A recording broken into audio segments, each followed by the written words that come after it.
গল্পকথন মে Kallol chapter 2তে আমাদের আজকের নিবেদন বিভূতিভূষণ মুখোপাধ্যায়ের লেখা সান্ত্বনা। যত নষ্টের গোড়া মগডালের ওই কামরাঙা ফলটি। বাড়ির খিড়কির দিকে বেশ অনেকখানি দেয়াল দিয়ে ঘেরা একটা বাগান, মাঝখানে একটা পুকুর, তার চারিদিকে আম জাম নারকেল সুপারির গাছ। কামরাঙার গাছটা ঘাটের এক পাশে। দুপুর গড়িয়ে গেছে, এবেলার পাট সেরে খাওয়া দাওয়া করে যে যার ঘরে এখন। বাড়ি একেবারে নিশুতি। আওয়াজের মধ্যে ঠাকুরমার ঘর থেকে রামায়ণ পড়ার গুনগুনানি ভেসে আসছে মাঝে মাঝে। উঠানের মাঝে সকড়ি বাসনকোসন ঘিরে কাকেদের গজালি। বেড়ালটা কোথা থেকে কি চুরি করে খেয়ে এসে খিড়কির দোরের চৌকাঠের উপর বসে বাঁ হাতে মুখটা মুছে নিল। তার মানে বাড়ির ভেতর এখন নিশ্চিন্ত বিশ্রামের পালা। এইটি কামরাঙা অভিযানের সময়। ওদিকে বেশ চলছিল। তারপর মাঝখানে রবিবার নিয়ে দিন চারেক ছুটি যাওয়ায় বাবা কাকা দাদারা দুপুরের সবাই বাড়িতেই থাকত, সুবিধা হয়নি। তারপর কাল আবার কাকা গাছটা বিক্রি করে দিলে, ফোড়ে এসে সব ফল পাড়িয়ে নিয়ে গেল। আজ আর কামরাঙার লোভে আসা নয়, শোকে চোখের জল ফেলতে আসা বলা চলে। ফোড়ে একেবারে মুড়িয়ে নিয়ে গেছে গাছটা। পাকা হলদে ফলে গাছটা যে অমন আলো করে রেখেছিল তার একটাও নজরে পড়ে না। ঘুরে ঘুরে অনেক দেখল নিনা, না, একটাও নেই কোথাও। দাঁতে আঙুলের নখ খুঁড়তে খুঁড়তে ঘাটের বেঞ্চে এসে বসে পড়ল। পেছনে নূতন চালতা গাছটার একটা ছায়া পড়েছে। অভিযানে ও একলা নয়, আরও আছে। গাছের উপর থেকে চোখ বুলিয়ে নিয়ে এসে তারই আসার প্রত্যাশায় নিনা মাঝে মাঝে পুকুরের ওপারে চেয়ে চেয়ে দেখে নিচ্ছিল। সেখানে অর্ধচন্দ্রাকারে দেয়ালের খানিকটা ভেঙে গেছে। বীরু আসবে। বীরুও নিত্য অভিযাত্রী একজন। আরও আছে চন্দর, কিন্তু বীরুর মতন অমন মনে প্রাণে নয়। কাল যখন ফোড়ে পাড়াচ্ছে কামরাঙাগুলো, সে কি দৃষ্টি দিয়ে যে দাঁড়িয়েছিল বীরু! মনে হচ্ছিল নিনার মনের কথা যেন একটি একটি করে বুঝতে পেরেছে নিজের মনে। এমন যে নিনার কামরাঙার জন্যে ওরই যেন আরো বেশি করে কষ্ট হচ্ছিল। চন্দরও ছিল, কিন্তু অমন নয়। তার যেন কতটা তামাশা দেখা গোছের। মাঝে মাঝে নিনার দিকে চেয়ে হাসতেও বাঁধেনি তার। সবসময় বেশ ভালোও লাগে না চন্দরকে। নেহাত নাকি খেলার জুটি, তাই। বীরুকে বড্ড ভালো লাগে নিনার। দু চোখে খুঁজে পাচ্ছে না, বীরু এলে চার চোখে যদি পায়। ওপারে অর্ধচন্দ্রের মাথায় বীরুর মুখটা ফুটে উঠল, তারপর সমস্তটা। তারপরই সে টুপ করে বাগানে লাফিয়ে পড়ল। ঠিক এই সময় কামরাঙ্গা গাছের মাথায় দুটো কাক উড়ে এসে ঝটাপটি লাগিয়ে দিলে। কাকে কামরাঙ্গা খায় নাকি? কামরাঙ্গা খায় না এমন জীবও আছে নাকি? নিজের প্রশ্ন আর নিজের উত্তরে নিনার চোখ দুটো আরো যেন সতর্ক হয়ে উঠেছে। তাইতেই নজর পড়ে গেল। ওদের ঝটাপটিতে যে গোটা কতক পাতা ঝরে পড়ল, তাতে সোনার মতো হলদে একটা টলটলে পাকা কামরাঙা বাইরে বেরিয়ে এসেছে। বীরু এসে পড়েছে। অনেকটা সান্ত্বনার স্বরে বলল, মিছে খুঁজছিস? কাল একটা একটা করে তুলে নিয়ে গেছে ফোড়ে বেটা, দেখলুম তো দাঁড়িয়ে। মনে হচ্ছিল যদি। দাঁতে দাঁত পিষে একটা শব্দ করল। নিনা বলল, একটি আছে। কই? তাও একেবারে মগ ডালে। বীরু মাথাটা ঘুরিয়ে ঘুরিয়ে দেখল, বলল, কই দেখতে পাচ্ছি না তো। এই যে, সরে আয় না। টেনে নিয়ে পাশে বসিয়ে নিল নিনা। তারপর মাথায় মাথা মিলিয়ে মাঝখান দিয়ে তর্জনীটা সন্তর্পণে তুলে নিয়ে বলল, ওই দেখ। মুখটা সরিয়ে নিয়ে চোখ দুটো বড় বড় করে বিলু বলল, পেকে টসটসে হয়ে রয়েছে না রে? চন্দরও পাঁচিল টপকে এসে দাঁড়িয়েছে পাশে, প্রশ্ন করল, আছে নাকি? নিনাই উত্তর দিল, একটা, তাও একেবারে মগ ডালে। তারপর একটু লুব্ধভাবেই জুড়ে দিলে, কিন্তু এবারকার মতন এইটাই শেষ না ভাই? তা একটির জন্য কে গাছে উঠতে যাবে বল? কার এত গরজ? বলিস তো উঠি না হয়। একেবারে শিউরে উঠল নিনা, বলল, রক্ষে করো। শেষে ডাল ভেঙে হুড়মুড়িয়ে বিপদের চরমটা আর বলে শেষ করল না। দাঁতে নখ খুঁড়তে খুঁড়তে কি একটা ভাবছে চন্দর। বার দুই আর চোখে চাইল নিনা, তারপর বলল, তাও বুঝতুম, হ্যাঁ কতগুলো রয়েছে একসঙ্গে, তো মোটে তো একটি। চন্দর একটু মুচকি হেসে চাইল ওর দিকে, বীরুর দিকেও, বলল, একটি বলি তো আরো মজা, চমৎকার একটা ইয়ে হয়, এই এক্ষুনি পেড়ে আনছি। 7 মহলা রাজার পুরী, তার একেবারে মাঝখানেরটিতে সোনার পালঙ্কে মখমলের গদিতে শুয়ে আছেন কেশবতী রাজকন্যে। হাসলে তাঁর ঠোঁটে হিরে ঝরে, কাঁদলে চোখ বেয়ে পড়ে মুক্ত। পড়তো বলাই ঠিক, কেননা রাজকন্যা এখন হাসেনও না কাঁদেনও না। সে এক বড় দুঃখের কাহিনী। একদিন রাজপুরীতে এক জটাজুটোধারী সন্ন্যাসী এসে উপস্থিত হলেন।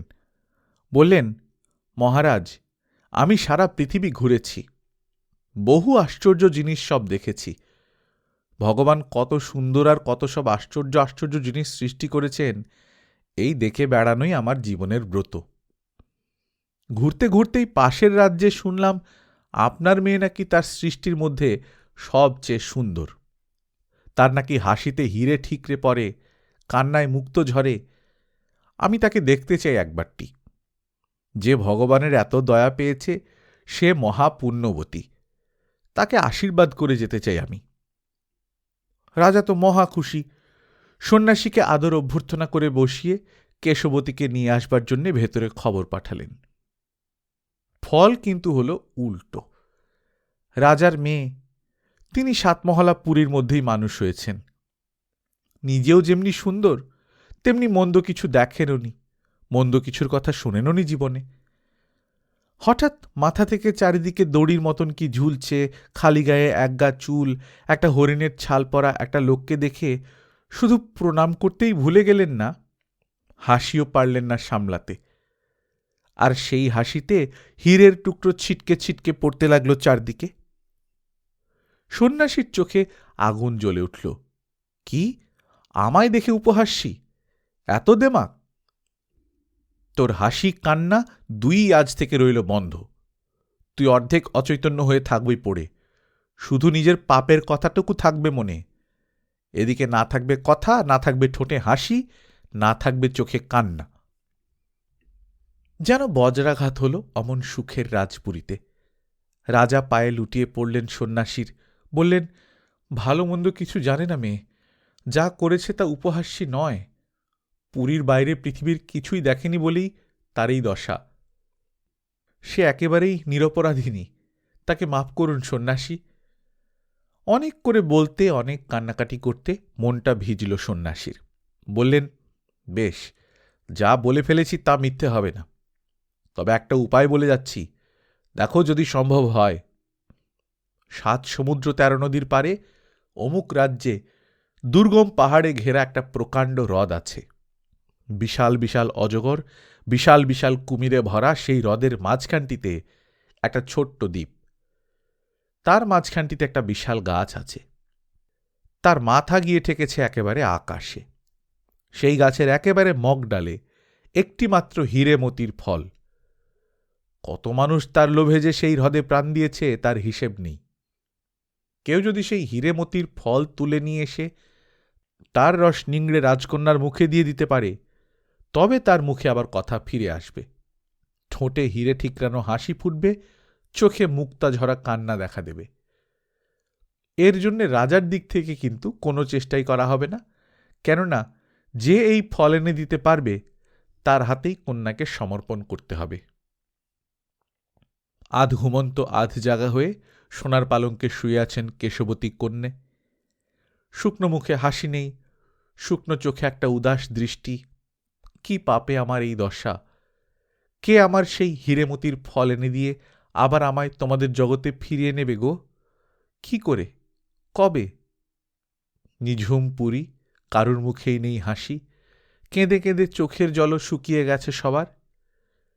কেশবতী কন্যাকে বাঁচিয়ে তুলে তাকে পাওয়ার লোভে কত লোক কুমির অজগরের হ্রদে প্রাণ দিলে। শেষকালে দূর রাজ্যের রাজপুত্র স্বপন কুমার তার বন্ধু কোটালপুত্র অরূপ কুমারকে সঙ্গে করে পক্ষীরাজ ঘোড়ায় চড়ে। বীরু বলল, আমি রাজপুত্র স্বপন কুমার হব। কামরাঙ্গাটা মানে হীরেমতির ফল পেড়ে আনছি গাছে উঠে। বাহ, আমি যে গল্পটা শোনালুম। আহা, গল্প না শুনলে যেন পারতুম না। বলে যাচ্ছিলে তো গাছে উঠতে, শুধু বরং নিনাকে। নিনা অতটা পক্ষপাতিত্ব অবশ্য করল না, তবে সমাধান করে দিল একটা। বলল, খেলাই যখন মিলেমিশে করাই তো ভালো নয় ভাই। তুই গল্পটা বললি, বীরু উঠল গাছে। তুই হলি অরূপ কুমার আর বীরু হলো স্বপন কুমার। অরূপ কুমার নামটিও বেশি মিষ্টি যেন, আমি তো তাই বলবো। সাতমহলা পুরীর মধ্যে ঢুকে সোনার পালঙে গিয়ে শুলে অবশ্য চলবে না, বিপদ আছে তো। খিড়কি থেকে বেরিয়েই ডান দিকে গোয়াল ঘর। বুধিকে মাঠে চড়াতে নিয়ে গেছে। তারই সিমেন্টের নাদাটায় মোটা করে বিচালি বিছিয়ে তার উপর বুধির গায়ের চটটা পেতে মখমলের গদি করে দেয়া হলো। কেশবতী কন্যা একটু গুটিসুটি মেরে শুয়ে পড়ে বলল, যখন উঠছিসই কষ্ট করে বন্ধু কোটালপুত্রের গল্প শুনে, তখন একটু খুঁজে পেতে দেখবি আরও আছে কিনা। নষ্ট হবে ঝরে পড়ে, পোড়া কাকেদের যা উপদ্রব। আর শোন, সত্যি রস নিংড়ে দিতে যাস না যেন। মুখে একটু জল এসে পড়ায় ঝোল টানা একটা শব্দ করে বলল, এই চুপ করলুম আমি। দুজনের দিকে চেয়ে একটু মুক্তঝরা হাসি হেসে ঠোঁট দুটো চেপে দিল। কোটালপুত্র অবশ্য আর বন্ধু রইল না। মুখটা গোঁজ করে ঘাটের রানার কাছে চুপটি করে বসে রইল খানিকক্ষণ। তারপর রাজপুত্র যখন পুকুরটা চারদিকে 7 বার চক্কর দিয়ে 7 সমুদ্র 13 নদী পেরিয়ে হীরেমুক্ত ফলের গাছে চড়তে যাবে, সেও আর চোখে একবার দেখে নিয়ে আস্তে আস্তে উঠে পড়ল। না, নামটার করেনি চন্দর, মগডালেও চড়েনি তখন বীরু। তাহলে আর বোধহয় কিছু বাকি থাকত না। আধা আধি চড়েছে, এমন সময় কানে গেল, ওগো উঠে দেখো এসে, কে যেন তোমাদের কামরাঙ্গা গাছে চড়েছে। সঙ্গে সঙ্গে জ্যাঠামশাইয়ের গলা, কে রে, দাঁড়া আসি। নেহাত পৌঁছয়নি মগডালে, তাই নইলে হীরেমতির ফল পাড়তে গিয়ে আর সবারই যা হয়েছে তাই হয়ে যেত, পুরোপুরি মিলে যেত গল্পটা। বীরুর যখন জ্ঞান হল, তখন দেখে সে নিনার জ্যাঠাইমার কোলে ঘাটের বেঞ্চের উপর, জলের ঝাপটায় মাথা ভিজে, গেঞ্জি জামা সব ভিজে। হাতের মাঝখানে একটা কনকনানি। নিনার মা নিচেই বসে হাতটা তুলে ধরেছেন। চারদিকে ভিড়, বাড়ির সবাই বেরিয়ে এসেছে। প্রশ্ন, প্রশ্নের আকারই তিরস্কারও কিছু কিছু, তার সঙ্গে আহাগো বাছারে এসবও আছে। নিনার জ্যাঠাইমার গলা, গেল বাড়িতে খবর দিতে কেউ? কত দেরি হচ্ছে রিক্সা ডেকে আনতে, হাসপাতালে নিয়ে গিয়ে তোলা দরকার আগে। কি হলো না হলো। চোখ আবার জড়িয়ে আসছে বীরুর, কান্না পাচ্ছে। মা এসেছে, চোখে আঁচল, বাবাও এসেছেন। দেখতে দেখতে মিলিয়ে গেল সবাই, শুধু যেন মার গলা, না একবারটি বাড়ি নিয়ে চলো, বাচ্চা আমার আর ফিরবে কিনা। বাড়ির সদরে ভিড় নেই, বাড়িটা ওদের এক টেরেও তো। বাড়ির মধ্যে থেকে হাঁটতে হাঁটতেই বেরিয়ে এলো, বাবার গায়ে ভর করে। মা গায়ে ডান হাতটা রয়েছে চেপে, বাঁ হাতে আঁচল তুলে চোখ মুছছে। বাবা বললেন, অত হেদয় না, তবে ফাঁড়া কেটে গেল একটা বটে। একটু দাঁতের চেপে বললেন, শুধু কটা ফাঁড়া যে কাটাতে পারবেন সেইটাই জানি না। রিকশায় উঠে বসল পাশে বাবা। মার ভুল হয়ে গেছে, যেমন প্রায়ই হয়। বলল, এই দেখো মরণ আমার, মা চণ্ডীর ফুল দেবো একটু যে। বাবা একটু রেগে বললেন, শিগগির। তারপরও দেরি হচ্ছে দেখে ডাকলেন। তারপর নেমে পড়ে গজগজ করতে করতে তিনিও চলে গেলেন ভেতরে, রিকশাওয়ালাটাকে পাশে দাঁড় করিয়ে। ভালোই হলো একরকম, নিনারা এসে পড়েছে। নিনা আর চন্দরও, শুকনো মুখ দুজনের। নিনার মুখের কথা, ঠোঁটের হাসি, চোখের জল কি সত্যি মিলিয়ে গেল জটাধারী সন্ন্যাসীর সাপে। চন্দরের ওপরও আর রাগ নেই বীরুর।